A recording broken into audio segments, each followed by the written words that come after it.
TV or washing machine lately, then one of the brands that you probably looked at is Haier.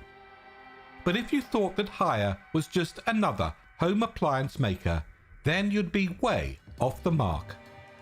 I've worked with some of the most successful brands in the world, from San Francisco to Sao Paulo, and I've looked at them through the lens of BAV, the world's largest brand equity platform, supported by 14 billion data points from 57,000 brands right across the world. It's clear Haier is a business that's changing everything we know about running and growing a global business and brand. In 2019, Haier became the very first brand ever to appear in the Brandsy Top 100 Most Valuable Global Brands as an Internet of Things ecosystem brand.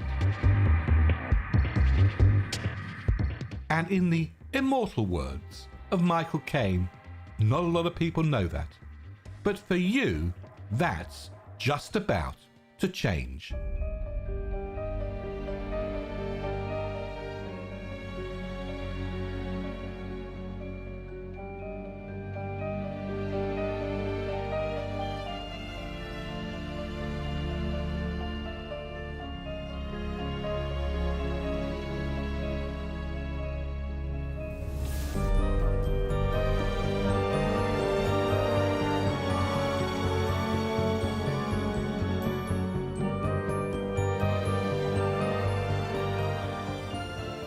Let's start at the beginning.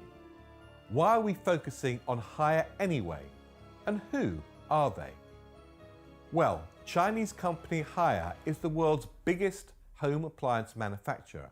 It serves more than 1 billion user households worldwide and operates in more than 160 countries and regions.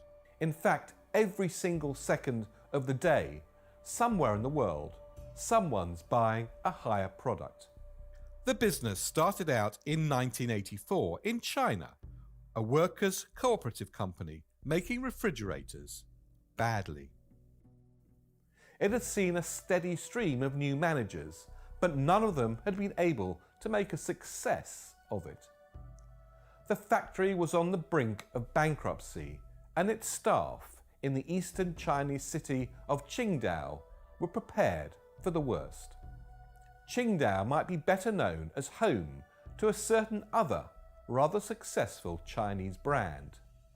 Qingdao beer first brewed in 1903 to a recipe created by a German brewmaster who settled there. It now has about 15% of China's beer market. Anyway, back to Haier. Along came an extraordinary man called Zhang Remin, who was to lead that ailing fridge factory and turn it into what we know today as Haier, putting Qingdao on the map once again. Chairman Zhang is a man now seen by many as nothing less than a management genius. In fact, in China, Zhang defined the CEO title and what the role of a CEO is within an organization.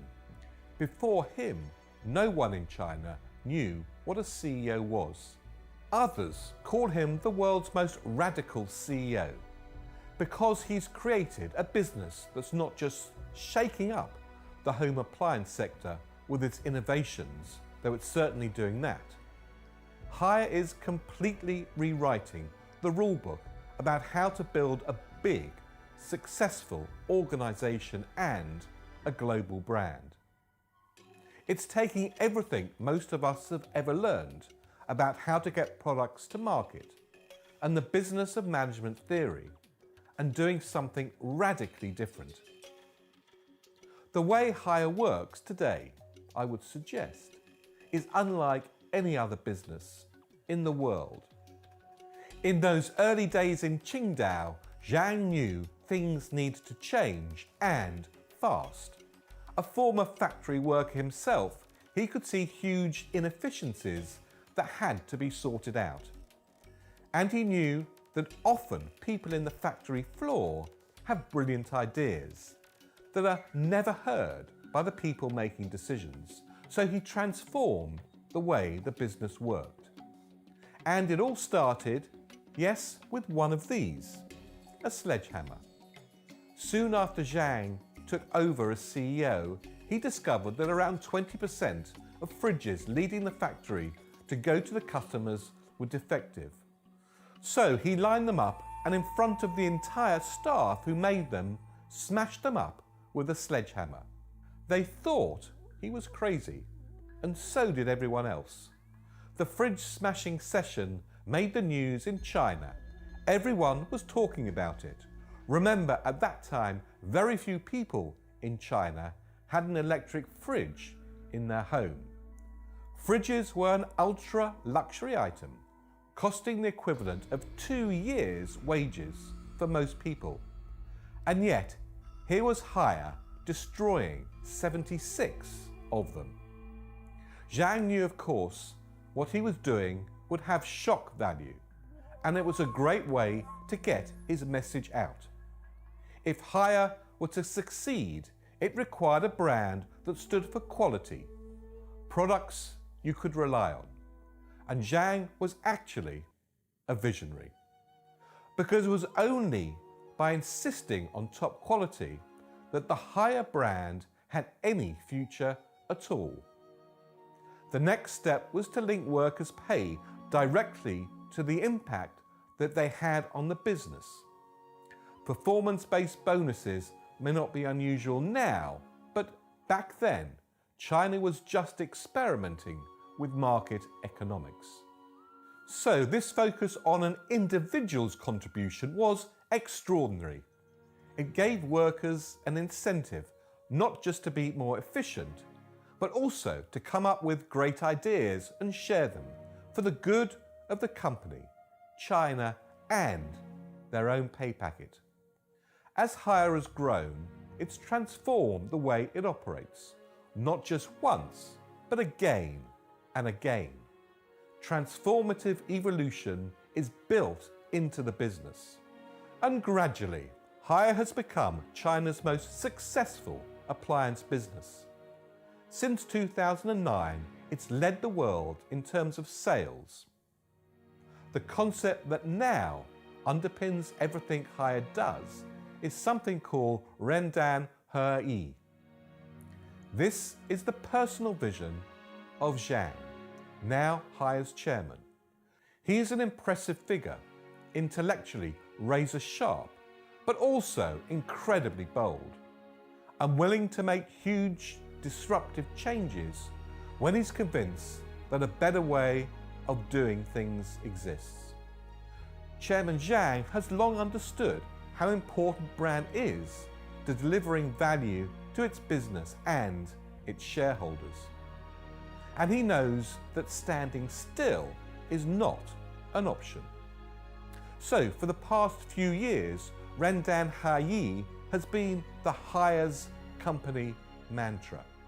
Roughly translated, it means that the value of each employee is inseparable from the needs of end users.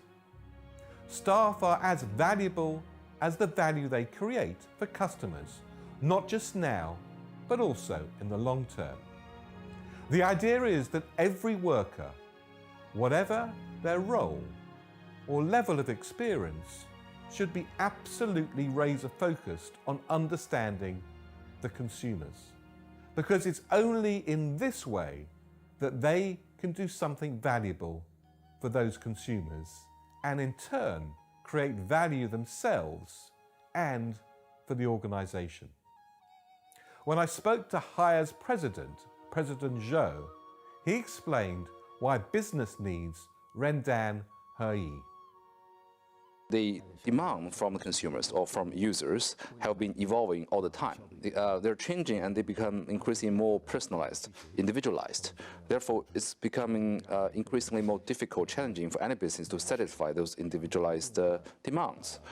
Therefore, we have to transform of our organization to adapt to those new demands from the users, to making sure that every employee of us can be connected directly to the market, to the users, to respond to users' evolving and fast-changing needs all the time. Under this model, Hire works like a network of skills, knowledge and insight. Rather than instructions coming from the top down, or even bosses empowering employees, everyone at Hire is expected to be an entrepreneur.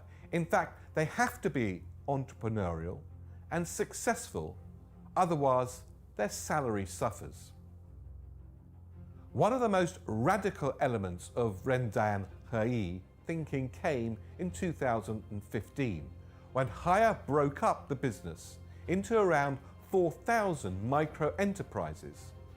The thinking was that small groups of entrepreneurs think fast and respond to market needs, and put all their time and resources into developing what consumers love. Each team determined what it's worth investing in and what they can pay themselves. And they can draw on the vast Hire network, the ecosystem, to determine how to design and build what they see consumers want. The idea is the best consumer insights lead to the best ideas, and they attract capital and the best people who make those ideas work. A virtuous circle. Hire's tech platform is the magic ingredient. It connects the ecosystem together, introducing factories around the world and end users. A team of Hire entrepreneurs and ecosystem partners can design a product, have a factory or software engineers on standby to produce it, and can swing into action when they have enough pre-orders. They can then deliver to the customers' homes within a couple of weeks. That's incredible efficiency, and it's fast. And if it's a global hit, then everyone in that team of entrepreneurs shares in the revenues they've helped to create. No other business in the world operates quite like this. But taking Rendan He from concept to reality has not been without some pain. When it divided the business into micro-enterprises, Hire let go around 10,000 mid-ranking managers. Risky? Yes. Traumatic? Yes. But did it work? Well, Hire at the time had over 110,000 workers. Now it generates close to double the sales, but with only 80,000 people. So you might be wondering now what Hire and all its entrepreneurs actually make. Well, Hire products are at the cutting edge of global innovation.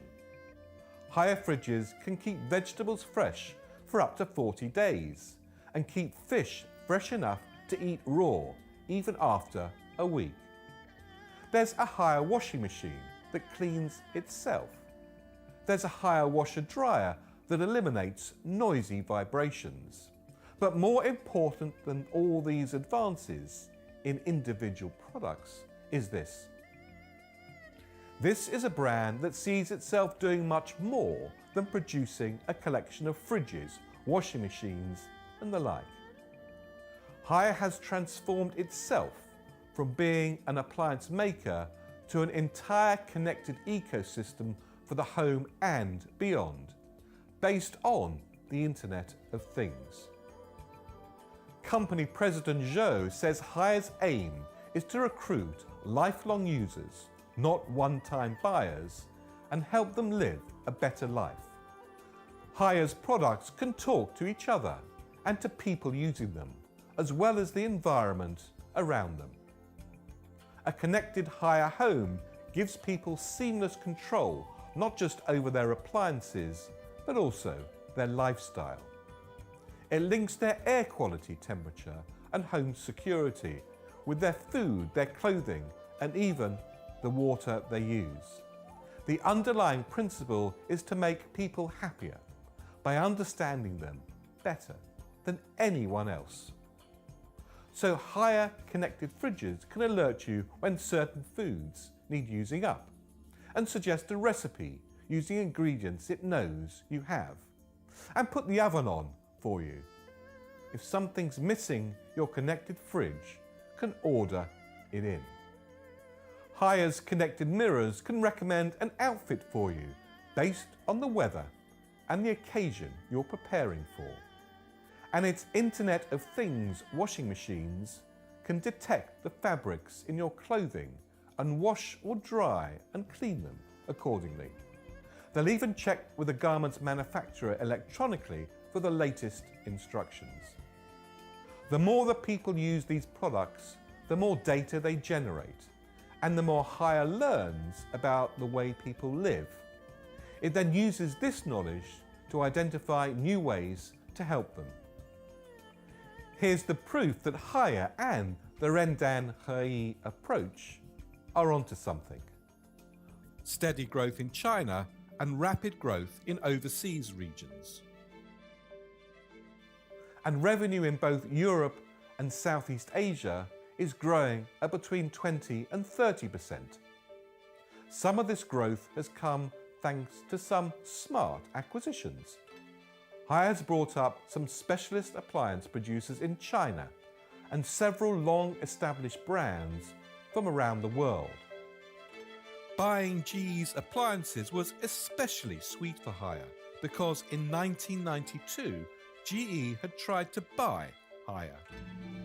When negotiations broke down, GE warned Hire that they were going to launch in China and said their first goal would be to put Hire out of business. The rest, as they say, is history.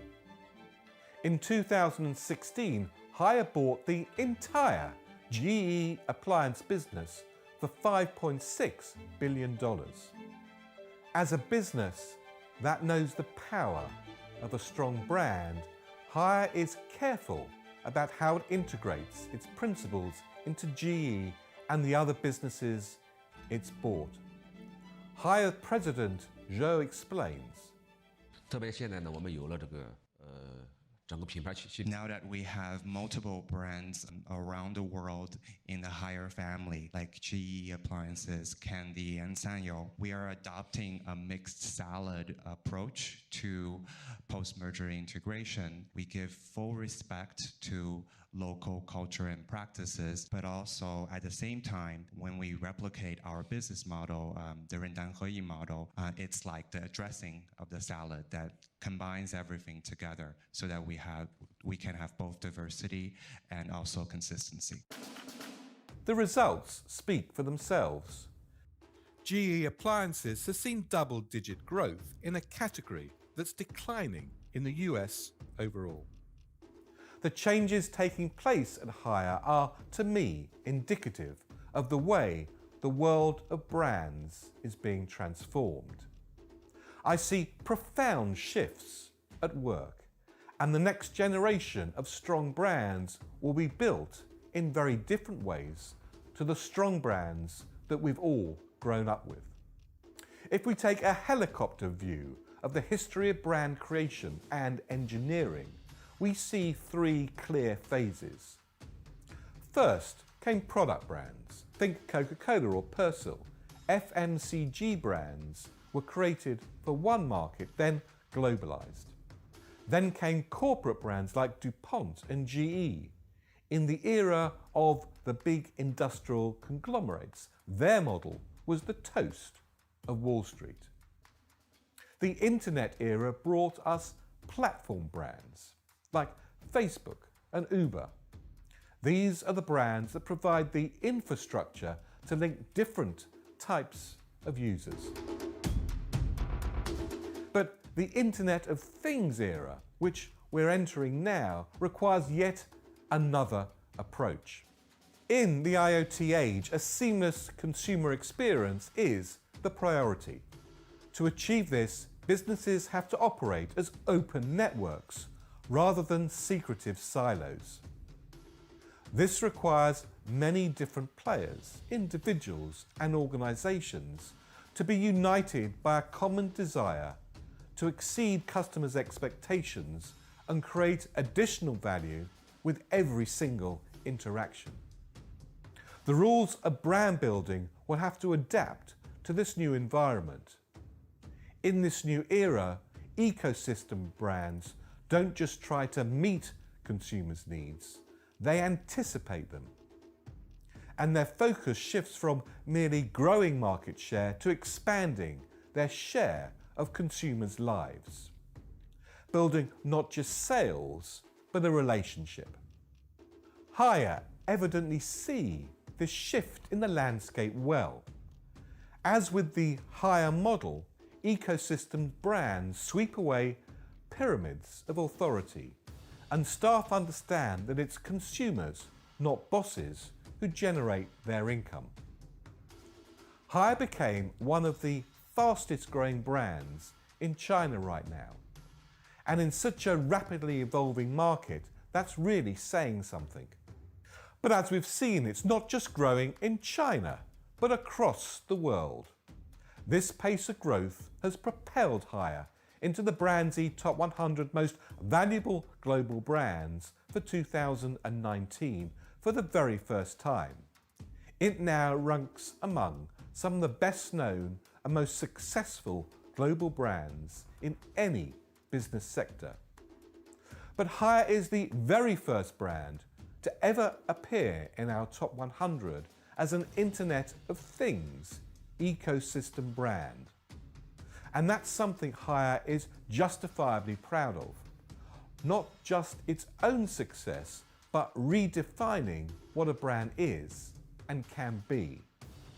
But as it grows its own brand value and shakes up the business world, Haier is also doing something else. It's helping to change perceptions around the world of what a Chinese brand means and what brand China is all about. Pioneering Chinese brands are challenging the view that China's just a nation of copycats. And let's be honest, Made in China has had something of an image problem with some historical justification. But now, leading Chinese brands and the Chinese government are keen to change all of that. The National Made in China 2025 program is at the heart of this. It's a plan to vastly improve the quality of Chinese goods, with a focus on digitization and strong Chinese brands the world wants to buy. High-tech areas like robotics, pharma, aviation and electric cars are what the government is targeting. And Beijing is providing big incentives for businesses, plus money for research and development to help make this happen. Can it be done? Absolutely. Consider Japan and Korea. In the 1970s, a Made in Japan label meant that you probably bought a pile of rubbish. And now, Japanese goods command a premium and are the world leaders. Sony and Toyota are among the names that have helped change people's minds. Views about Korea have changed even faster, thanks largely to super brands like Samsung and Hyundai. In China, I'm not saying the quality gap isn't real, but it's closing, and it's happening at an even faster rate than it did for Japan or Korea, thanks largely to brands like Haier. They're rapidly earning China's brands a reputation for both quality and exciting innovation. WPP's VML Y&R runs an annual Best Countries ranking, which measures how people around the world feel about countries as brands and what they offer. And China has shot up from that ranking, from 32nd place out of 80 just 2 years ago to 16 in the world today. It's now just behind Singapore and ahead of Italy.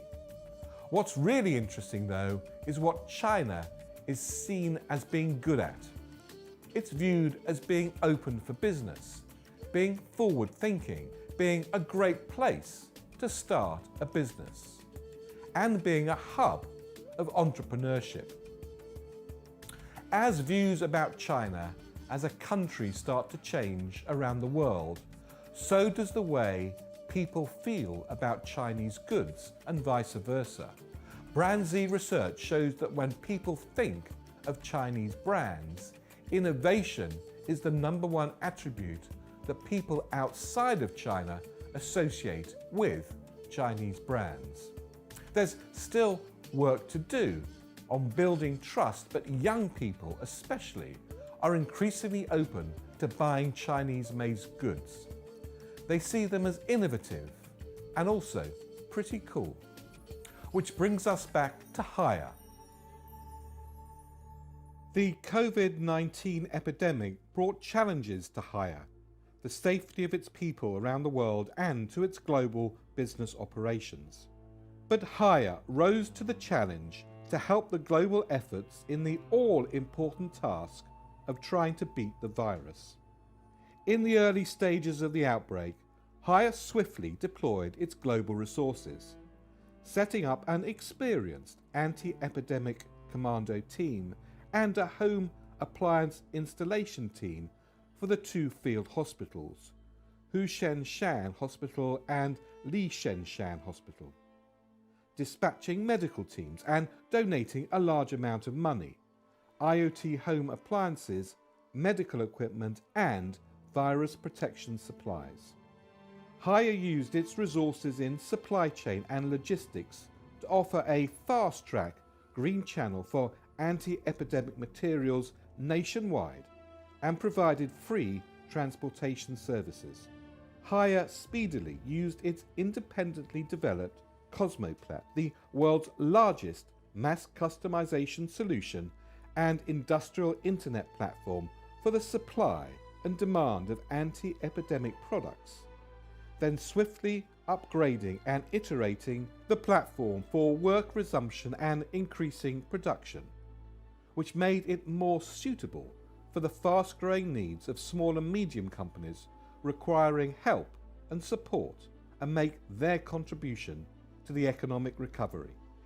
But behind what Haier has been doing centrally to battle the virus and its impact are self-organised and self-driven actions initiated by Haier's micro-enterprises, its MEs and entrepreneurs.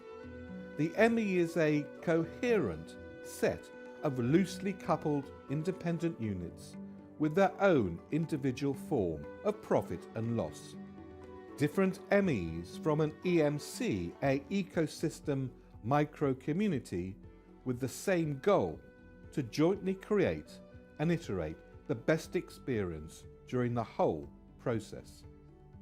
These individual actions are the manifestation of the Haier Rendanhai model. This management structure empowered and enabled by Rendanhai to take fast, independent strategic and operating decisions to help support the virus efforts and the Haier business. The decisions being taken are based on user needs and specific on-the-ground, fast-changing conditions. Rendanhai has withstood tests at an extraordinary time and validated its demonstrable impact and effect. This driven and dynamic empowerment of the Haier Rendanhai management model highlights the resilience, innovation and vitality of the Haier ecosystem brand. Through building an ecosystem brand with the Rendanhai model, deepening global reach and influence, and facilitating the development of the Cosmoplat industrial internet platform, Haier embodies its leading vision to become a new growth engine for both economic and social progress in the era of IoT.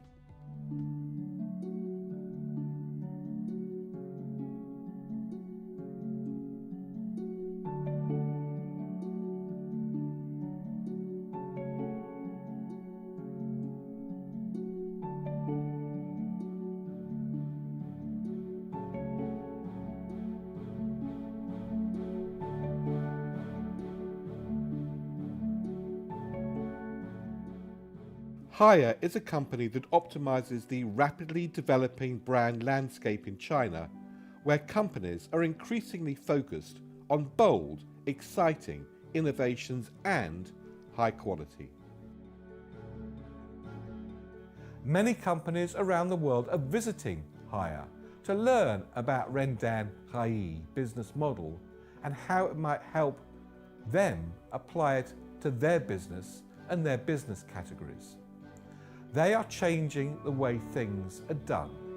Organisation, structure, management, manufacturing, design, product development. Hire is at the forefront of business thinking and questions on how business exists. Hire is showing us how companies with an ecosystem approach can create long-term value. They're questioning why and how a company exists. They're moving beyond simply making things to making the world a better place and a better life for us all. You can't aim higher than that.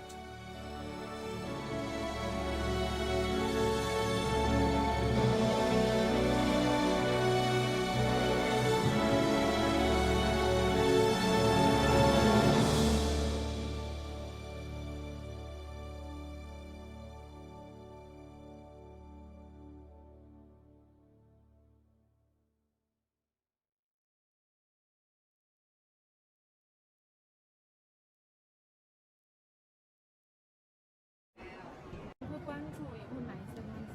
买东西了。准备参加，还没有参加，就是那个预购我还没有参加，可能当天看情况吧。要是睡的不是很早的话，我可能会去买一些东西。应该会参加吧，毕竟是双11嘛。我没有参加过这种淘宝购物节，就是需要的时候才买。不打算，因为没什么好买的。是平时已经买过了吗？对，不好。参加有这个计划，但还没有开始。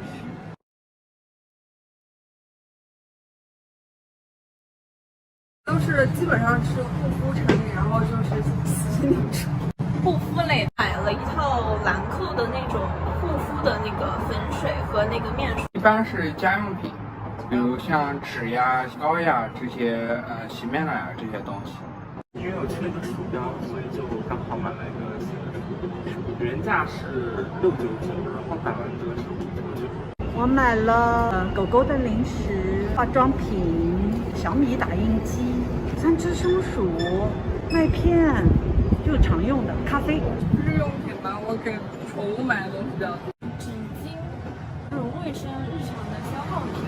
买了很多洗衣液，我记得印象很深的是，买了大概5箱蓝月亮洗衣液。买化妆品、护肤品，还有包包。日用品。高山，我的话会上来品牌的，然后一般会买贵一点的，价格高一点。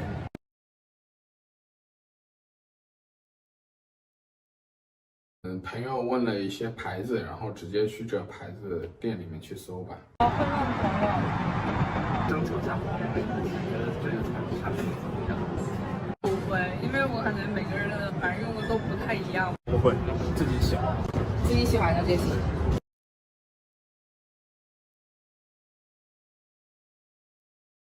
不会进行线下对比，但是我会先去线下试东西。比方说，今年我们家买了一个戴森的吹风机，实际上是我先陪我妈妈在线下去试了一下各种各样的吹风机，然后觉得戴森最好，然后发现它今年线上双11又有活动，所以最后我们两个一合计是在线下试完之后再在线上去购买的。会有价格的对比。是在屈臣氏的时候，我想买洗面奶，然后我发现其实线上线下是一样的，但是为了方便，我就直接去线下买了。网上购买我也担心，就是比较大价的智能产品，它的就是真伪啊什么质量问题。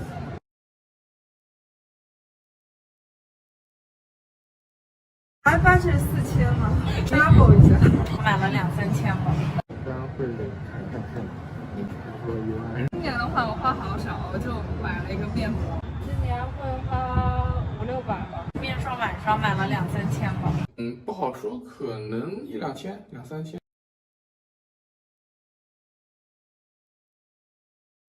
1000块钱吧，900块。可能就是5000、1万都行。如果用得到，可以花这个钱。以前嘛，可能自己买鞋啊、衣服啊之类的，然后现在有小朋友了嘛，可能帮小朋友买一些东西。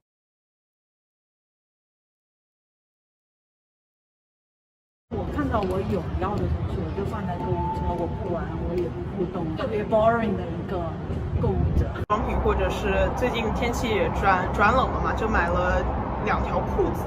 当下或者这段时间比较缺的、需要的东西，比如说比较消耗的，像化妆水、卸妆水之类的，但也不会特意的说因为双11所以我要买很多。我觉得永远都是护肤品。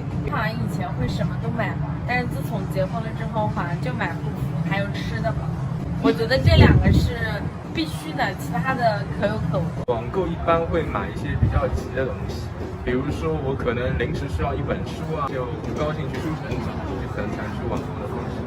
大头的就是现在有小朋友，就是一些小朋友的什么日用品，然后奶粉什么之类的，是吧？3000到5000的样子吧。面霜、晚霜买了2-3千吧，差不多500多块钱吧就没了。超过6000的我不太会选择。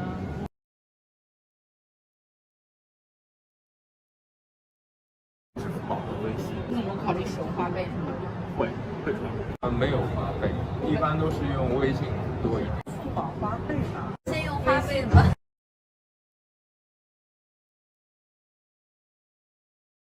电器类或者是智能产品，最贵的好像300块钱，4000到6000吧。狗的没那么多，狗的大概3-4千。他买过一个床3万多。我妈这次在一个什么直播间，就李佳琦的直播间看了床3万多块钱。网购就是日用品比较多了，日用品它也不会太贵。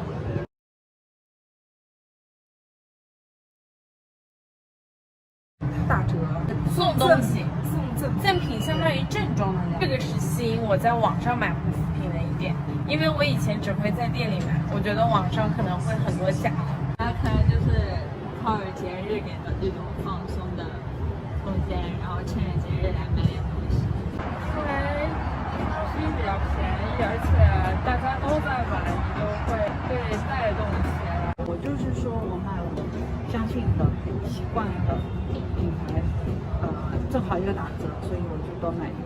会有感兴趣的项目，价格主要是看价格和产品，然后如果有羊毛才会看。因为一个是到年底了，就可以开始第2年的囤货了，还有一个就不是打折。因为我不是说我要逛，我没有逛，而是说把我原来就买的东西，在这个时间下单。双11吸引我主要是周围的人都在买，然后自己也会比较着急，想就是被他们鼓舞的带动了要去买一买。然后另外就是确实双11就是那种狂欢节，我会觉得非常放松，买东西就是让自己开心嘛。我一在某个特定的时期大量的花钱，我就会感到极致的快乐。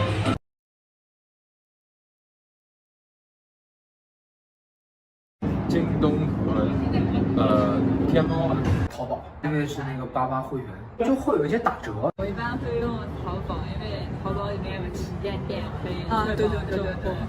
这个我肯定不淘宝，就是京东淘宝。淘宝嘛，或者抖音。就淘宝上买的最多，京东会买一些日用品。我只 focus 在淘宝，拼多多我没用，我也不用。然后像我爸妈可能会用。都是用淘宝嘛，所以就是京东之类的 APP 我还没有尝试。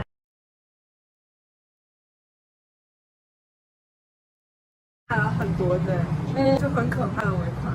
可能买一些学习上的材料更多，因为毕竟还在大学。都付完尾款。给朋友的礼物，狗粮，狗狗打的那种驱虫宠物用品，然后想想有没有自己的，没有自己的。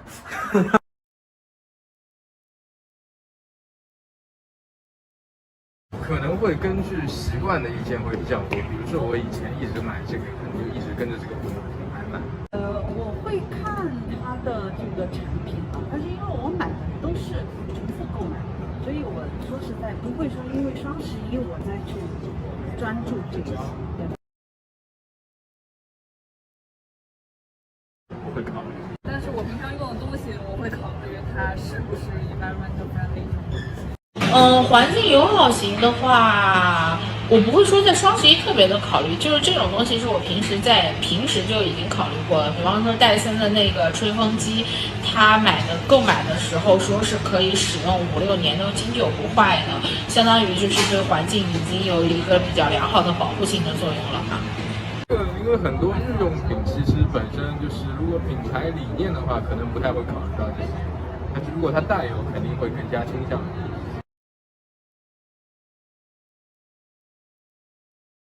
我不会就购买它产品，但我会内心支持。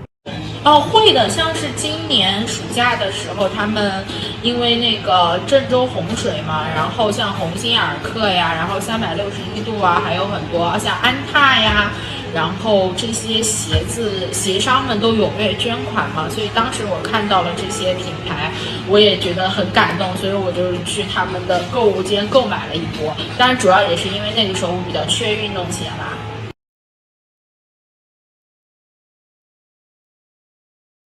分东西吧，什么东西吧？比如说电器是可能德国呀，但化妆品可能就日韩呐。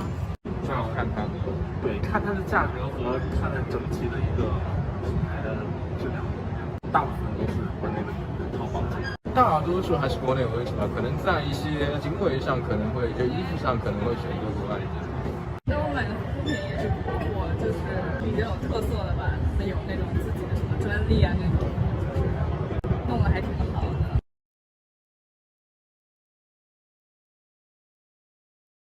像那种社群一样，社区拼盘形式。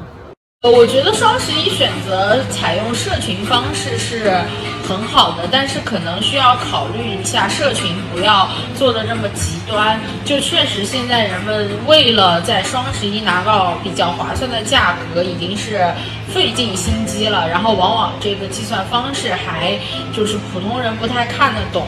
所以即使是社群的话，最好也是采用比较简单直接，或者是说步骤没有那么多的一种社群方式来解决这个问题。我就喜欢，只要告诉我减多少钱，然后我就可以等到那个时间点，然后我领完券，然后就走人那种。比较喜欢的双11就是价格上可能有些优惠，然后大家都买得非常开心。我还是觉得直接给折扣会方便一点。5万好像单纯说打折大概就